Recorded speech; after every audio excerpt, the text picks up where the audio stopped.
Good morning.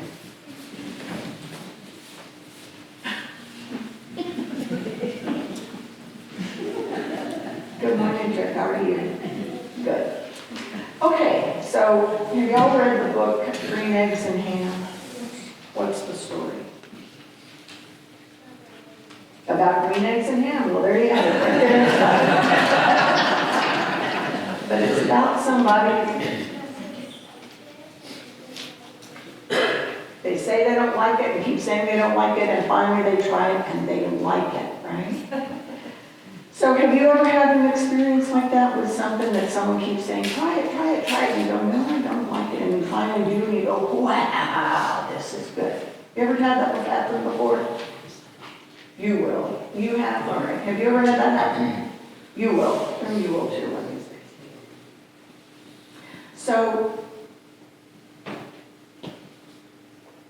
Job, in our second lesson, our Old Testament lesson, God tells him he needs to go talk to some people in Nineveh, right?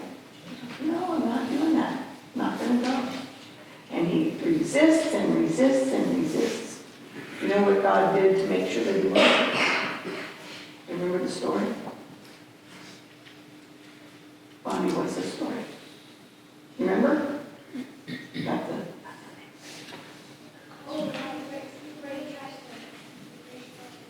the fish swallows him, that's right.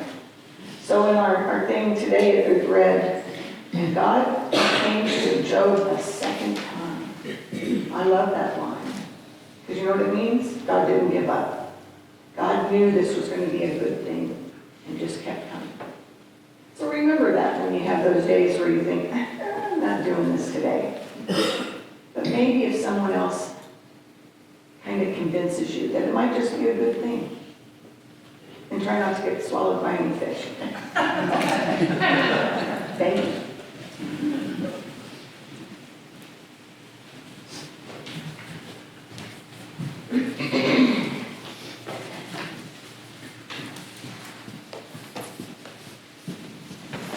We Christians have this way of speaking about how and why we are Christians.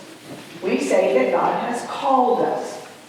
And somewhere in the deep recesses of our hearts, we want to believe that this is a wonderful event that, if followed, brings with it peace and prosperity. That the guiding principle of our selection is that we are somehow different.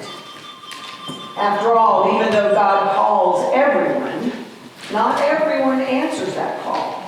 But we did. Therefore, we are special. We have heard God's voice, and now and forevermore, we will heed that voice and follow God's will. If not exempt from the world's misery, we are at least immune. We are now representatives of God here on earth. And look at the role models we have. In last week's gospel, we heard about Jesus calling Philip, and in turn, Philip calling Nathanael.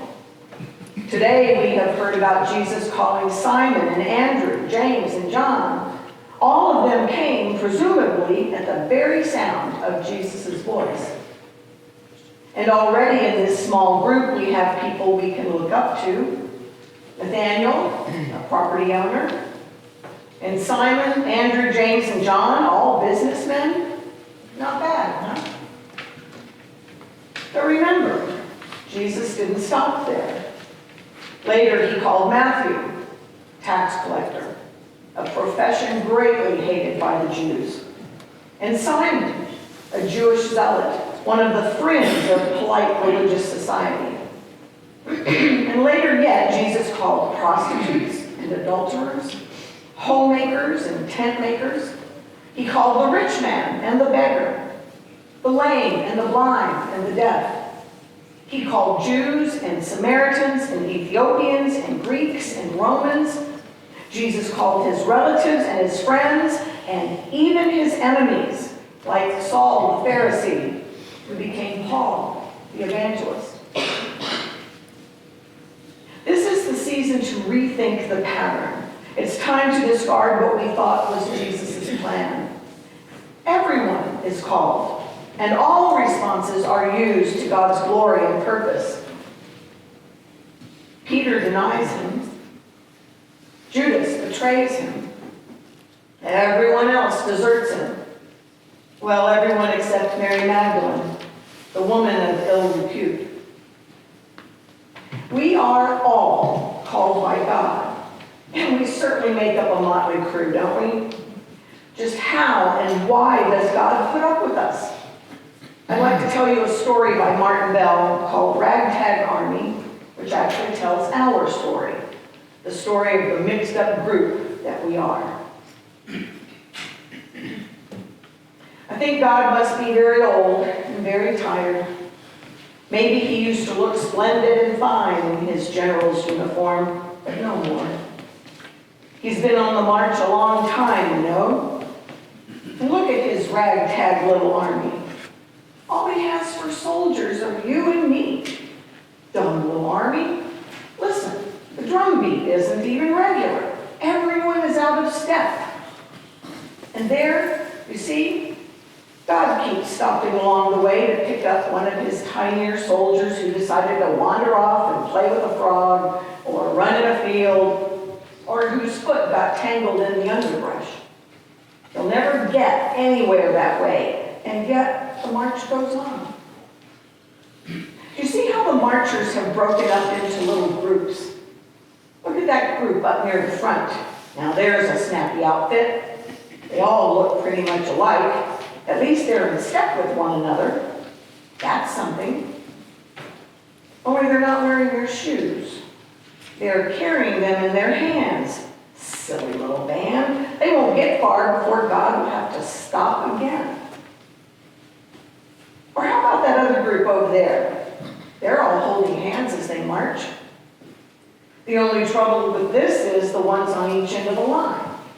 Pretty soon they realize that one of their hands isn't holding on to anything. One hand is reaching, empty, alone. And so they hold hands with each other. And everybody marches around in circles. The more people holding hands, the bigger the circle. And of course, a bigger circle is deceptive because as we march along, it looks like we're going someplace. But we're not. And so God must stop again. See what I mean? He'll never get anywhere that way. If God were more sensible, he'd take his little army and shake them up. Why, who ever heard of a soldier stopping to romp in a field? It's ridiculous. And even more absurd is a general who will stop the march of eternity to go and bring him back. That's God for you. His is no endless, empty marching. He is going somewhere.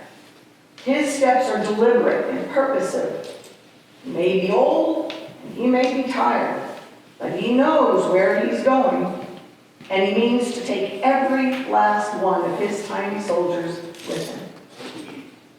Only there aren't going to be any forced marches. And after all, there are frogs and flowers and thorns and underbrush along the way. And even though our foreheads have been signed with the sign of the cross, we are only human, and most of us are afraid and lonely and would like to hold hands or cry or run away. And we don't know where we're going, and we can't seem to trust God, especially when it's dark and we can't see him. And he won't go on without us, and that's why it's taking so long. Listen, the drum beat isn't even regular. Everyone is out of step. And there, you see, God keeps stopping along the way to pick up one of his tinier soldiers who decided to wander off and play with a frog or run in a field or whose foot got tangled in the underbrush. He'll never get anywhere that way. And yet, the march goes on.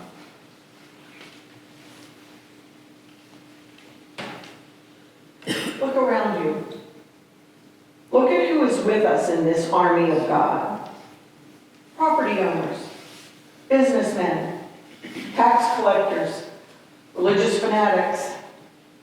We are surrounded by prostitutes and adulterers, homemakers, tent makers.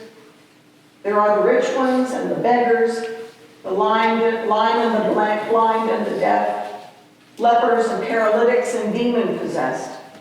We have Jews and Samaritans and Ethiopians and Greeks and Romans. There are our relatives and our friends and even our enemies. Just what is the pattern? What is the plan by which we followers of Jesus are organized? Seems that anyone is welcome. Our God is indeed a great God. We can't make God small with our limited vision, with our own oh so short-sighted plans. But let's face it, some of us are just so evil. Why do we have to associate with those kinds of people? Surely Jesus made a mistake there, calling them. But as I look closer, I am beginning to realize that Jesus seems also to have called my grouchy neighbor, and my belligerent child, my picky teacher, my unimpressed accountant, my tyrannical boss of all people, and my no-good brother-in-law, and the unsympathetic IRS agent in town also.